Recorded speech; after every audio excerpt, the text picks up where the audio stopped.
Welcome back in the Flutter course. Inside this video, we will learn how to put content inside the middle of our app.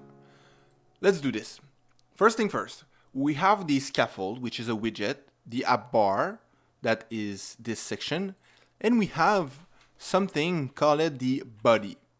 And if you go in the description, it's the primary content of the scaffold. This is how I know it's this information. Inside the body, what the body take is a widget. Perfect. So we will put a widget inside. Which widget do we know? We know the text widget. So maybe we could just say text and use the text widget.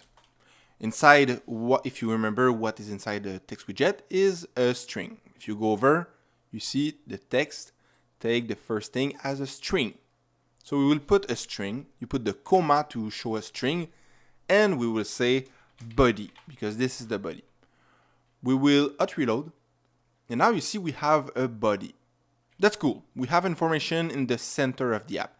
It's not in the center, but it's inside what we call this section. You see the mouse? This section is the body. But automatically, Flutter will place the information at the top left corner. Okay, that's good. What else can we do inside this video? We have created this, the body. I think we will keep it like this because this video will be very short. It will be just about the body. That's good. In the next video, we will keep learning a little bit more about how to structure our Flutter app inside the scaffold. See you in the next one. Bye.